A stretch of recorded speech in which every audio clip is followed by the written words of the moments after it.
Hello दोस्तों, स्वागत है आपका हमारे यूट्यूब चैनल सम्राट एजुकेशन में। दोस्तों, यह वीडियो आप लोगों के लिए बहुत ही महत्वपूर्ण है। इस वीडियो में प्लांट पैथोलॉजी का 4 से 5 मोस्ट इंपॉर्टेंट क्वेश्चन लेकर आया हूँ दोस्तों, जिसमें से आपके एग्जाम में एक प्रश्न जरूर पूछा जाएगा। दोस्तों, अंतर वाला प्रश्न है, मतलब पूछ देगा दोस्तों जीवाणु और विषाणु में क्या अंतर है, सजीवता और प्रतिजीविता में क्या अंतर है, वायरस और वायराइड में क्या अंतर है। तो दोस्तों इसमें मैं आप लोगों को 4 से 5 अंतर वाले क्वेश्चन को बताऊंगा और 2 से 3 आप लोगों को और बताऊंगा, जिसको आप लोगों को अपने से पढ़ना होगा, क्योंकि वो लोग उतने इम्पॉर्टेंट नहीं है जितना मैंने इसको लिया। ये सब बहुत ही इंपॉर्टेंट है, पिछले एग्जाम में पूछे जा चुके हैं। तो आप लोग देखिएगा, एक ही वीडियो से आप लोगों का सारा कुछ क्लियर हो जाएगा अंतर वाले प्रश्न में। सजीविता, यह 2 या 2 से अधिक प्रकार के जीवों का एक परस्पर लाभकारी सहवास होता है। प्रतिजीविता क्या होता है? प्रतिजीविता 2 या 2 से अधिक प्रकार के जीवों का एक परस्पर लाभकारी सहवास होता है। और प्रतिजीविता क्या होता है? यह सहजीविता था और यह प्रतिजीविता है। यह भी 2 जीवों के बीच ऐसा सहवास होता है जो उन दोनों जीवों में किसी एक जैव क्रियाओं के लिए हानिकारक होता है। तो दोस्तों, जो सहजीविता में होता था, इसमें भी 2 जीवों के बीच लाभकारी सहवास होता है, और इसमें दोस्तों सहवास होगा लेकिन एक के लिए हानिकारक होगा और एक के लिए लाभदायक होगा। अगला पॉइंट देखते हैं। सहजीवन के अंतर्गत परजीवी तथा परस्पर लाभकारी सहवास दोनों आते हैं। सहजीवन के अंतर्गत परजीवी तथा परस्पर लाभकारी सहवास दोनों आते हैं। प्रतिजीविता में क्या होता है? प्रतिजीविता के अंतर्गत केवल विरोधी सहवास आते हैं। मतलब दोस्तों, जो सहजीविता होता है उसके अंतर्गत परजीवी और परस्पर लाभकारी सहवास आते हैं, लेकिन जो प्रतिजीविता होता है इसके अंतर सिर्फ दोस्तों विरोधी सहवास ही आते हैं। अगला पॉइंट देखते हैं। इस संबंध में दोनों एक दूसरे के लिए लाभकारी होते हैं।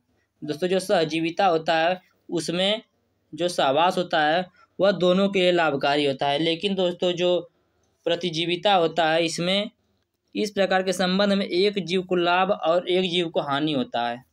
प्रतिजीविता में एक जीव को लाभ और एक जीव को हानि होता है। आगे चलते हैं दोस्तों, मोस्ट इम्पॉर्टेंट क्वेश्चन है, कहीं पर नहीं मिलेगा, आप लोगों को बुक में भी देखने को नहीं मिलेगा।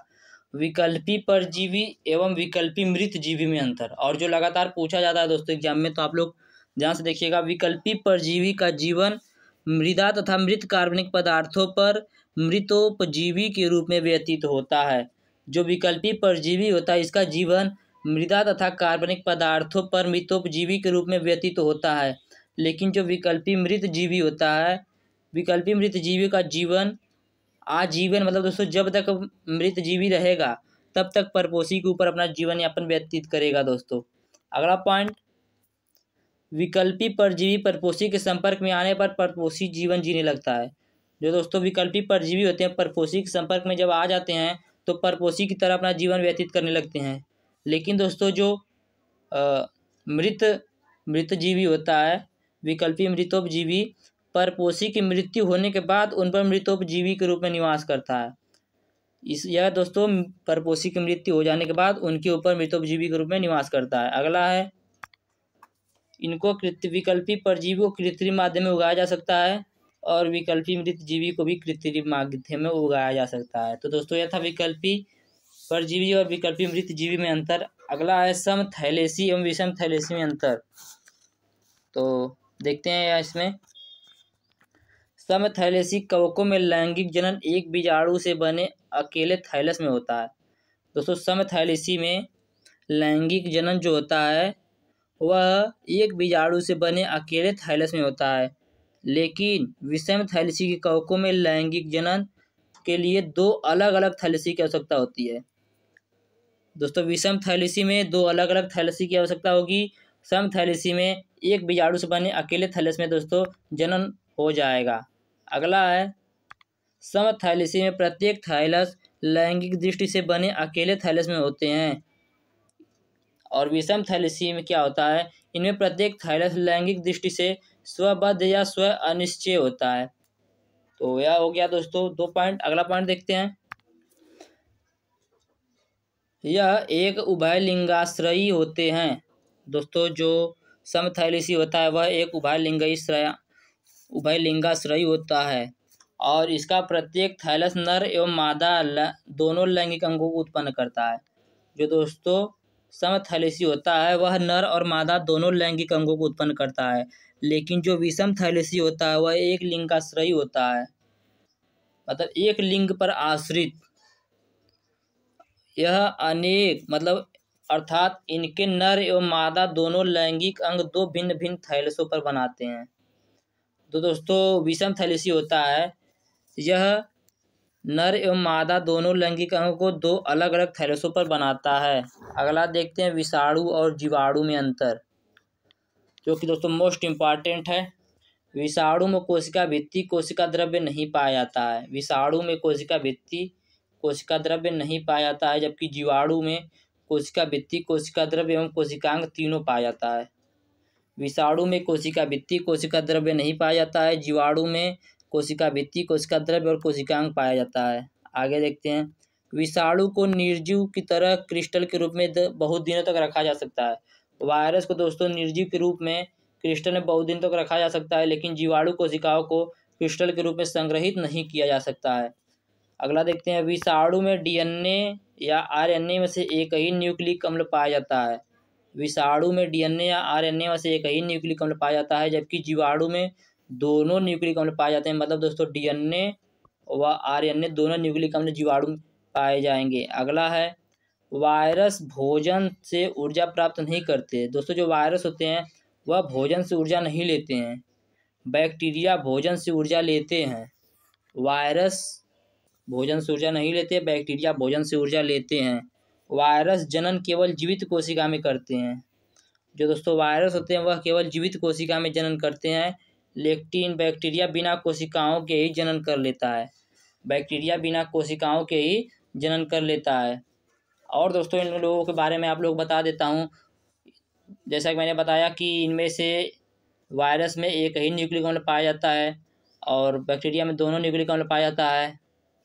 जो वायरस होते हैं भोजन से ऊर्जा नहीं लेते हैं, बैक्टीरिया भोजन से ऊर्जा लेते हैं। वायरस जनन केवल जीवित कोशिका में करते हैं, बैक्टीरिया बिना कोशिका के ही जनन कर लेता है।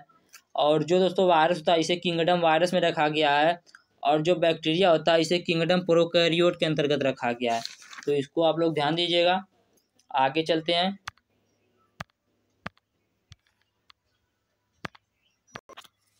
सॉरी दोस्तों मैं लिखना भूल गया, आप लोग लिख लीजिएगा, मैं बता दे रहा हूँ। वायरस और वायराइड में अंतर। वायरस सॉरी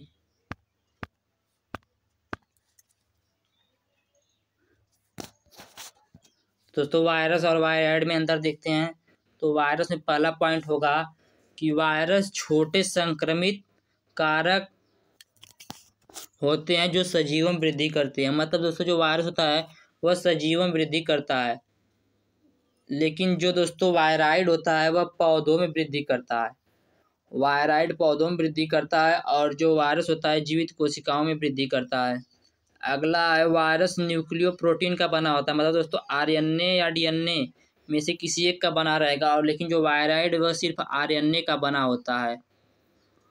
वायरस आरएनए या डीएनए में से किसी एक का बना होगा, लेकिन वायराइड सिर्फ आरएनए का बना होता है। और दोस्तों यह जो होता है वायरस से छोटा कण होता है, सूक्ष्म कण होता है, लेकिन दोस्तों जो वायराइड होता है यह वायरस से भी सूक्ष्म कण होता है।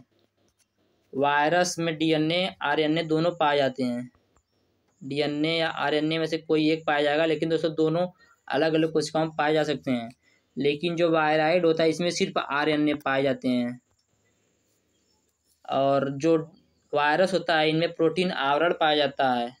वायरस में प्रोटीन आवरण पाया जाता है, लेकिन वायराइड में प्रोटीन आवरण नहीं पाया जाता है। तो दोस्तों मैंने क्या क्या बताया।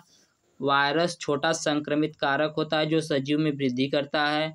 जो विषाणु होते हैं वह छोटे होते हैं जो संक्रमित पौधे को करते हैं। और जो वायरस होता है इसमें न्यूक्लियो प्रोटीन पाया जाता है, डीएनए आरएनए में से कोई एक। लेकिन जो वायराइड होता है इसमें आरएनए पाया जाएगा सिर्फ। और जो वायरस होता है वह छोटा कण है, लेकिन जो वायराइड होता है वह वायरस से भी छोटा होता है। वायरस में डीएनए आरएनए दोनों पाए जाते हैं, लेकिन वायराइड में सिर्फ आरएनए पाया जाता है। वायरस में प्रोटीन आवरण पाया जाता है वायराइड में प्रोटीन आवरण नहीं पाया जाता है। दोस्तों आप लोग कोनिडियम एवं बीजाणु धानी में अंतर पढ़ लीजिएगा, इम्पॉर्टेंट है। मैं इसका लिख रहा था लेकिन दोस्तों वीडियो काफ़ी लंबा हो जाता है, इसके लिए इसे नहीं लिखा।